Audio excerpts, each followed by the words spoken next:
one thing I always say and one thing I believe firmly is that whatever's true can be proven. And we may not have every single answer. If we did, we'd be God.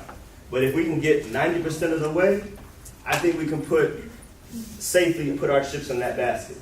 You agree? Yeah. So what you do, you're whoever you are, you're going to play the role of me. And whoever you're talking to, skeptic, atheist, whatever, is going to be this gentleman. What's your name? Marcus. Marcus. All right, today your name is Peter. You want to incite me.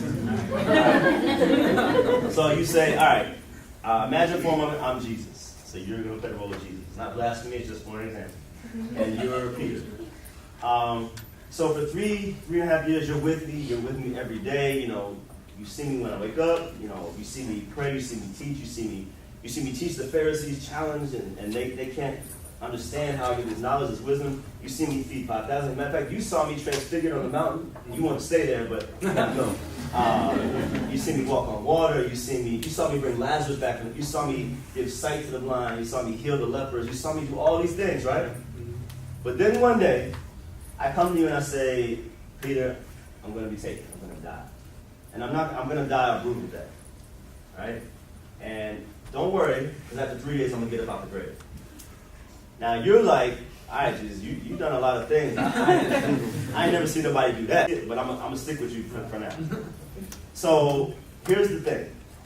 I'm taken, I'm beaten, I'm convicted, I'm crucified. Now, because you're following me, when I get taken, you're at risk too. There's an open warrant for anybody who's following me, including you, especially you. That just for claiming my name, for speaking what I spoke, you could be killed, your family too. Here's the question that you asked them. If I don't get out of the grave on that third day, would you then, at the risk of your own life, still go plant churches in my name, write letters in my name, preach in my name, teach in my name, knowing that for doing so you could be killed? If I'm still in the grave, would you do that? Well, logically, no. Like, if get up and promise that you were. No. I like how you said that, logically. Why? Because no one gives their life for a lie. No matter what Jesus did, if he didn't get out of the grave, ultimately, he was alive. Or not who he said he was. So here's the point. The very fact that we even have a New Testament is in and of itself proof that the words are true. It's hard when people die and people want to know, like, why do bad things happen to good people? And I can give you some intellectual, logical answers, but that's never going to get to the heart. And this is why it's difficult. But I can give you some truth that, people say, well, why is there evil if there's a God, right?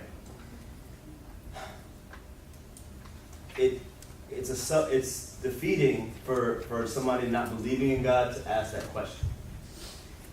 You can't, everything exists through its opposite, right?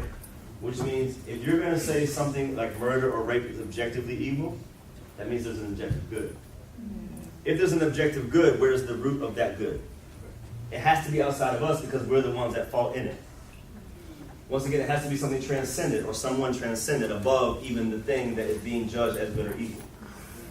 So for somebody to say that's evil and they don't believe in God, ask them based on what?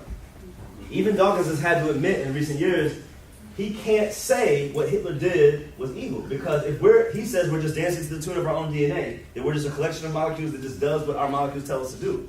Because that's the natural outgrowth of a naturalist, materialist worldview. Because you can't have a meaning because material doesn't decide.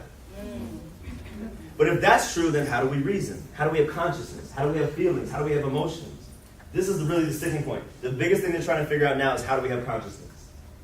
And they won't figure it out because without understanding that there's a God, there is no way to get to that. Each according to his time. He keeps saying that. Each according to his time. Each according to his time. When you have an acorn and it plants in the ground, or any seed that goes in the ground, whatever that seed is designed to be is always what it will be.